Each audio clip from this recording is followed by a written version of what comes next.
This is Democracy Now!, democracynow.org, the War and Peace Report. I'm Amy Goodman. As we move on to Libya, the killing of Osama bin Laden overshadowed major developments in Libya over the weekend. On Saturday, a NATO bombing of Libyan leader Muammar Gaddafi's Tripoli compound killed his 29-year-old son, Saif al-Arab, as well as 3 of his grandchildren, all under the age of 12. Gaddafi was reportedly inside the compound at the time of the attack. Meanwhile, the Libyan city of Misrata remains under siege. Gaddafi's forces have mined the harbor around Misrata to prevent delivery of aid and have reportedly threatened to attack any ships attempting to bring in supplies. Residents of towns in Libya's western mountains say they're on the brink of starvation amidst ongoing attacks by Gaddafi forces. We're going to go right now to Alan Kuperman, professor at the University of Texas, Austin, author of the book The Limits of Humanitarian Intervention and co-editor of Gambling on Humanitarian Intervention. Your response to this latest news, the killing of Gaddafi's son and his 3 grandchildren? Obviously tragic, but it's not good for international politics. It's not good for resolving this conflict. You know, the first thing I thought of when NATO said that, well, this is a legitimate target, is I thought, well, how would President Obama feel if some country which didn't like the way he was waging war, if they had decided, well, the White House is a legitimate target. He's the commander-in-chief, and they bombed the White House, and let's say they killed his wife or they killed one or both of his daughters. Would President Obama say, well, that's a legitimate target? I don't think so. So this war in Libya is really starting to get out of hand. The UN resolution authorized action to protect civilians, and it seems that more civilians are dying as the result of the intervention than would have died without intervention, first of all, and that there's this mission creep. How is hitting a residential compound and killing the children of the leader of Libya, how is that protecting civilians? It also undermines international norms.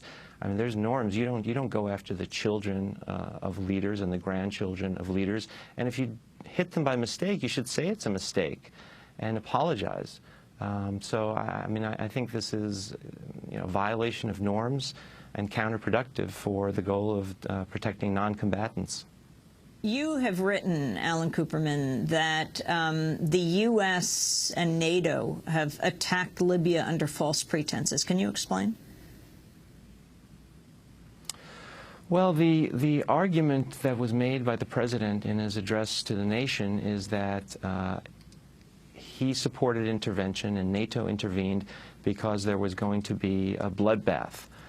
In that speech, he talked about, quote-unquote, preventing genocide, and that's the kind of mission that justifies U.S. and NATO military action. But the reality is that there was no genocide underway, and there was no genocide threatening. What was happening is that a very, very weak rebel force had attacked his government, and his government had very quickly driven back the rebel force to one last city and was about to defeat the rebels in that city. And because the rebels didn't want to be defeated, they concocted this notion that, oh, there's going to be a genocide. And they announced that there would be a bloodbath unless there were intervention. And then President Obama, a few days later, said that he was intervening to stop a bloodbath. And so the only question for me is, did the rebels trick President Obama into believing there would be a bloodbath, or was President Obama essentially in on the trick and declared that there was going to be a bloodbath when he knew that there would not be, because he wanted to intervene for other reasons? And those reasons might have been that he just wanted to overthrow Qaddafi for other reasons, or that he thought that by helping the rebels he would give some momentum to the Arab Spring that was underway elsewhere. But the bottom line is that there was no bloodbath. Qaddafi was targeting mainly rebels.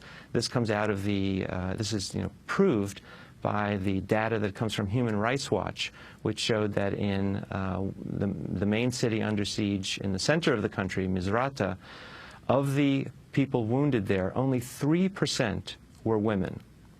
So if Qaddafi were really just indiscriminately targeting residential buildings, apartment buildings, and so forth, you would think that the percentage of casualties would be about 50% women, but it was only 3% women. So it clearly wasn't a genocide. He's fighting rebels. We're going to have to leave it there. Professor Alan Kuperman, thanks for joining us. I'm Amy Goodman. This is Democracy Now!